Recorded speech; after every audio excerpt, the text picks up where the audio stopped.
कहानी की शुरुआत होती है मेन कैरेक्टर एक लड़की को दिखाने से जिसका नाम मिशेल था। उसकी उम्र 21 साल है और वो अपनी मॉम के साथ रहती है। अब उसकी उम्र वैसे तो पढ़ाई करने, अपना करियर बनाने की थी, पर छोटी उम्र में उसकी शादी हो गई और बस 18 साल की उम्र में ही वो माँ बन गई थी। उसके बेटे की उम्र बस 3 साल थी। जाहिर है माँ होने की वजह से वो अपने बेटे की अच्छी परवरिश में कोई कमी नहीं छोड़ रही थी, पर क्योंकि उनके माली हालात ठीक नहीं थे तो हर रोज किसी न किसी जगह पर इंटरव्यू देने के लिए जाती है। पर उस बेचारी को किसी कपड़े धोने की दुकान पर भी जॉब नहीं मिलती क्योंकि उसके पास खास कोई पढ़ाई ही नहीं है। यहाँ तक कि उसने अपना स्कूल भी मुकम्मल नहीं किया। अब इसी तरह एक दिन थक हार कर जब वो घर वापस आई तो देखती है कि उसकी मॉम घर पर नहीं है, बल्कि एक आदमी वहाँ पर बैठा हुआ है जो नशे में धुत है। मगर जब वो इसके पास आकर बैठी तो आदमी मिशेल को पकड़कर उसके साथ बदतमीजी करने लगता है। ये देखकर उसका बेटा अपनी माँ को बचाने के लिए जैसे आगे आया, आदमी बच्चे को धक्का दे देता है जिससे वो दूर जाके गिरा। बच्चे के सर पर चोट लग जाती है। ये देखकर मिशेल काफी घबरा गई। अपने बेटे को लेकर जल्दी से हॉस्पिटल जाती है। बच्चे का जख्म देखकर डॉक्टर को मिशेल पर शक हुआ। ये शायद अपने बच्चे पर जुल्म करती है या उसका ध्यान नहीं रखती, इसलिए फौरन डॉक्टर सोशल वर्कर से राब्ता करती है और बच्चे को उन्होंने खुद रख लिया था ताकि वो सच जानकर ही बच्चे को मिशेल के हवाले कर सके। अब सोशल वर्कर आकर मिशेल से कई सारे सवाल जवाब करती है, जिसके बाद मिशेल उसे काफी कहती है, मिन्नत भी करती है कि प्लीज मेरा बेटा मुझे दे दो। पर सोशल वर्कर ये कहकर मना कर देती है कि अभी नहीं मिल सकता क्योंकि ना तो तुम्हारे पास कोई जॉब है, तुम्हारी माली हालात ठीक नहीं और तो और अपने बेटे की हिफाजत भी नहीं की तुमने। अगर तुम चाहती हो कि तुम्हारा बेटा तुम्हें मिल जाए तो तुम्हें कोर्ट जाना होगा। अब कुछ दिन के बाद मिशेल को हम उसकी दोस्त के साथ देखते हैं। इनकी बातों से पता चला कि अगले हफ्ते कोर्ट में पेशी है। मिशेल को उम्मीद थी कि मेरा बेटा मुझे मिल जाएगा और अब वो दिन आ ही गया जब इन्हें कोर्ट जाना था। अब घर से तो बाहर आ गई थी पर उसे उस जगह का पता नहीं था जहाँ उसे जाना था। वो कुछ देर इधर उधर भटकने के बाद एक दुकान पर जाकर पूछताछ करने लगती है। इसी दुकान पर मिशेल की मुलाकात एरियल नाम के एक आदमी से होती है जो मिशेल को लिफ्ट देने का कहता है। अब एरियल पर वो यकीन कर सकती थी इसलिए मान गई क्योंकि मिशेल उसे जानती थी। ये उसकी दोस्त का डैड था और तो और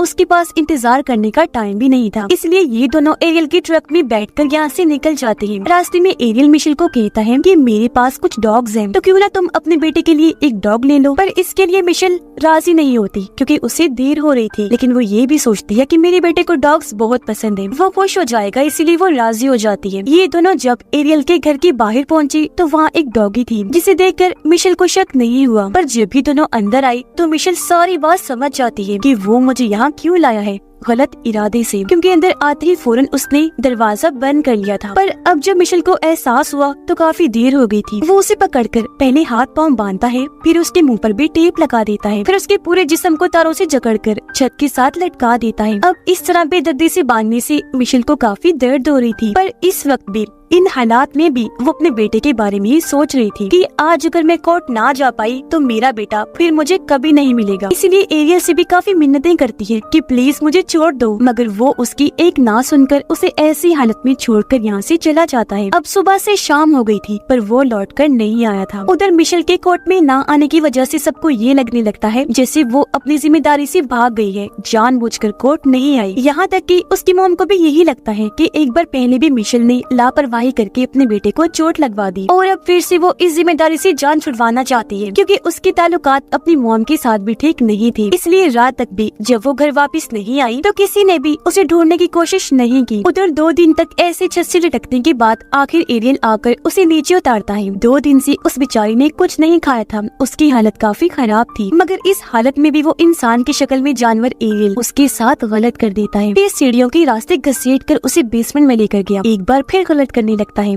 जिसके बाद वही एक खंबे से बांध देता है। अब ठीक इसी वक्त दरवाजे पर दस्तक हुई। एरियल ने जाकर चेक किया तो वो एरियल की माँ थी जो उसके लिए खाना लेकर आई थी। अब जब एरियल अपनी माँ से बातें करके उसे भेजने में लगा हुआ था तो तभी मिशेल खुद को आजाद कर लेती है, मगर वो यहाँ से भाग नहीं पाती क्योंकि तभी सामने से एरियल आ गया जो उसे गन से डरा देता है। फिर वो उसे कहने लगा कि मेरी फैमिली मुझे छोड़ के जा चुकी है, तो अब मिशेल तुम ही मेरे लिए सब कुछ हो, तुम मेरी प्रॉपर्टी हो, तुम्हारे साथ मेरा जो दिल चाहे मैं कर सकता हूँ। उसे और मारता है जिससे बेचारी को बहुत दर्द होती है और अब धीरे धीरे कुछ साल गुजर जाते हैं। क्रिसमस का वक्त था। मिशेल की हालत भी अब और ज्यादा खराब थी क्योंकि इतनी सर्दी में भी एरियल उसे पूरे कपड़े पहनाकर नहीं रखता था। उसके साथ जानवरों जैसा सलूक करता, यानी मिशेल को उसने जंजीर से बांधा हुआ था। जब उसका दिल करता वो उसके साथ गलत करता और फिर उसे इसी हालत में छोड़कर वहाँ से चला जाता था। अब जिस कमरे में मिशेल को उसने रखा था, यहाँ एक टीवी तो था पर यहाँ की हर एक खिड़की और दरवाजा लॉक था। अब ये बात एरियल काफी अच्छे से जानता था कि मिशेल को कोई नहीं ढूंढ रहा, वो यहाँ मर भी क्यों न जाए, किसी को कोई फर्क नहीं पड़ने वाला था। लेकिन फिर भी उसने हर दरवाजे और खिड़की पर अलार्म लगा के रखा हुआ था। एक दिन मिशेल को मौका मिलता है। एरियल की बेटी यानी मिशेल की दोस्त घर में अपने दोस्तों के साथ पार्टी करने के लिए आती है। मिशेल को जब पता चला तो वो अपनी जंजीर को बेड पर मार मार कर शोर मचाती है ताकि वो लोग सुने और उन्हें उसके यहाँ होने का पता चल जाए। लेकिन चालाक एरियल तेज आवाज में म्यूजिक लगा देता है, इसलिए कोई भी उसकी आवाज नहीं सुन पाता। अब कई दिन और ऐसे ही करते करते गुजर गए। मार खाते खाते, जुर्म सहते सहते तन तो वो आ ही गई थी, पर अब लग रहा था कि मिशेल इस तकलीफी जिंदगी की आदी हो चुकी है। लेकिन उसने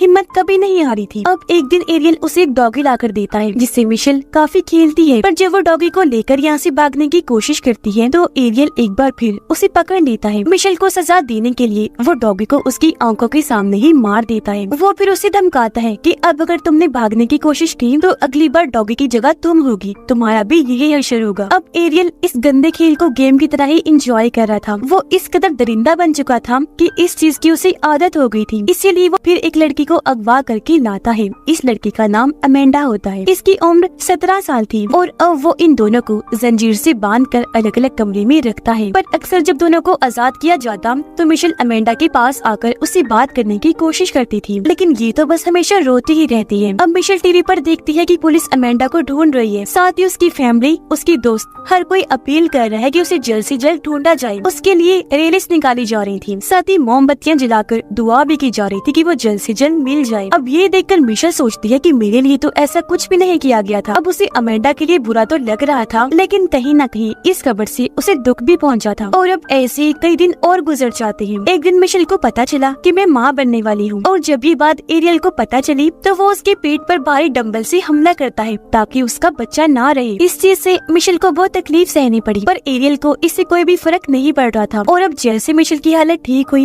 एरियल उसे काम पर लगा देता है। क्योंकि वो एक कारपेंटर था तो मजबूरन मिशेल को उसकी मदद करनी पड़ती थी। अब ऐसे एक दिन जब वो बाहर काम कर रही थी तो वो अपने पड़ोसी आदमी को देखकर मदद मांगने लगती है, पर वो काफी बुरा आदमी था, इसलिए कुछ समझ ही नहीं पाता। अब दिन ब दिन मिशेल की हालत और खराब होने लगती है। खाना तो उस बेचारी को कभी कभी ही मिलता, लेकिन मार उसे हर रोज खानी पड़ती थी। सबसे बड़ी बात कि उसे गॉड पर यकीन था कि चाहे देर से ही सही मैं यहाँ से जरूर निकलूंगी। कुछ दिन के बाद मिशेल जब टीवी पर खबरें देख रही थी तो उसे एक और लड़की के गायब होने का पता चलता है। इस लड़की का नाम जीना था जो सिर्फ 14 साल की थी। ये देखकर मिशेल बस यही सोचती है कि इस लड़की के साथ न जाने क्या हुआ होगा और इसे किसने अगवा किया होगा। उसका ये सोचना ही था कि तभी उसे इस घर से किसी के चिल्लाने की आवाजें आने लगती है, जो आवाज और किसी की नहीं बल्कि जीना की थी। अब मिशेल और अमेंडा को घर के अंदर लाते हुए किसी ने नहीं देखा था, पर जब एरियल जीना को ला रहा था तो वो इतना ज्यादा चिल्ला रही थी कि एक पड़ोसन को शक हुआ। लेकिन बदकिस्मती से वो ये समझ ही नहीं पाती कि ये आवाज किस तरफ से आ रही है, क्योंकि तभी एरियल ने म्यूजिक चला दिया था। फिर भी वो पड़ोसन औरत पुलिस को बुलाती है। एरियल के घर की तरफ इशारा भी करती है कि मुझे उस आदमी पर शक है, लेकिन पुलिस वाला कहता है कि तुम्हें बस शक है,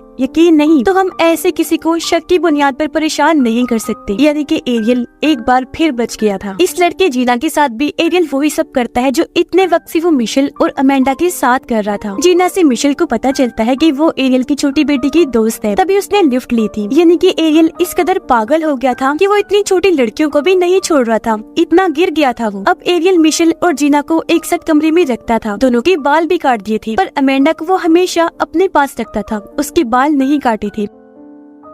जीना के लिए भी टीवी पर खबरें चलने लगती हैं। उसकी मॉम डैड कैमरा के सामने आकर अपनी बेटी के मिल जाने की दुआएं मांग रहे थे। जगह जगह लापता होने की पोस्टर्स भी लगाए गए थे और ये सब कुछ वहाँ बैठी जीना देख पा रही थी। जीना के अंदर तो बिल्कुल हिम्मत नहीं बची थी, पर बड़ी बहन की तरह मिशेल उसे हौसला देती है, संभालती है, उसका हौसला बढ़ाती, दुआ करना भी सिखाती है। अब एरियल मिशेल के सामने ही जीना के साथ गलत करता था। उसे रोककर मिशेल कहती है कि इसके साथ प्लीज गलत मत करो, बेशक मेरे साथ कर लो, पर एरियल उसे ये कहकर मना कर देता है कि तुमसे कोई प्यार नहीं करता, ना ही कोई तुम्हें ढूंढने के लिए कुछ कर रहा है, तुम्हारा कोई भी इंतजार नहीं कर रहा, तो तुम्हारे साथ गलत करने का इतना मजा नहीं आता। और अब ऐसे ही कुछ दिन और गुजर जाते हैं। एक दिन मिशेल और जीना टीवी पर देखते हैं कि अमेंडा की मोम की मौत हो गई है। वो बेचारी अपनी बेटी के लिए ही रोते रोते मर गई। अब कुछ दिन के बाद इन्हें पता चला कि अमेंडा माँ बनने वाली है और इस बार एरियल ये बच्चा रखना चाहता था। अब जब मिशेल माँ बनने वाली थी तो उसने मार मार कर उसका बच्चा खत्म करवाया, पर अमेंडा से ये बच्चा चाहता था। ये सोचकर उन्हें काफी हैरत होने लगी कि अब क्यों उसे बच्चों से प्यार होने लगा।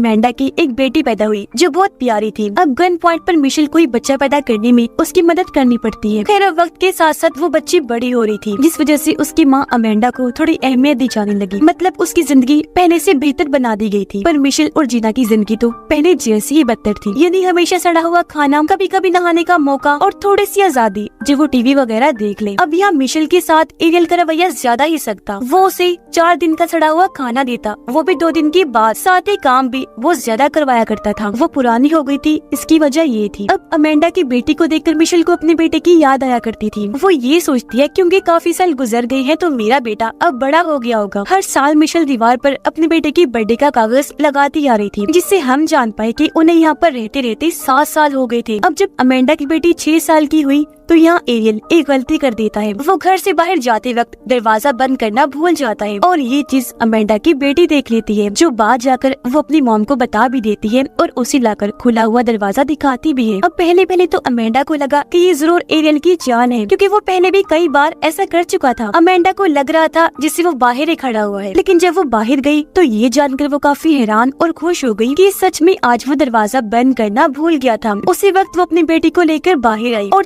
चिल्लाकर मदद मांगने लगती है। उसकी आवाज सुनकर कुछ पड़ोसी वहाँ आए, जो अमेंडा और उसकी बेटी को संभाल लेते हैं। ये पुलिस को भी बुलाती है। वो जब एरियल के घर पर चेक करने गई तो मिशेल और जीना को भी बचा लिया जाता है। वो लोग आजाद हो गए हैं। इस बात पर पहले तो मिशेल को यकीन नहीं होता, पर जब पता चला कि ये सच है तो वो काफी खुश हो जाती है और सबसे पहले अपने बेटे के बारे में पूछती है। पर फिलहाल उन तीनों को हॉस्पिटल भेज दिया गया। उनकी हालत ठीक नहीं थी और वो गहरे सदमे में थी। मिशेल की हालत तो ऐसी हो गई थी कि उसे आदमियों से अब सख्त नफरत थी, यहाँ तक कि वो अपने पास मेल डॉक्टर्स और नर्स को भी बर्दाश्त नहीं कर रही थी। वो चिल्लाने लगती है। अब अमेंडा और जीना को उसकी फैमिली फौरन मिलने आ जाती है। उनका पूरा साथ दिया जाता। फैमिली काफी सपोर्ट कर रही थी, पर मिशेल को सपोर्ट तो करना दूर की बात, कोई उससे मिलने भी नहीं आता। हॉस्पिटल से बाहर आने के बाद उसे पता चला कि मेरा बेटा जब 4 साल का था तो उसे एक अच्छी फैमिली ने गोद ले लिया था और अब वो फैमिली नहीं चाहती कि बच्ची को अपनी असली माँ मिशेल के बारे में पता चले। अब गवर्नमेंट की तरफ से मिशेल को रहने के लिए घर दिया गया, सिक्योरिटी और हर सहूलत भी दी गई। वो फिर कोर्ट में जाकर अपनी जिंदगी के बारे में सब कुछ बता देती है। इंसाफ मांगते हुए कहती है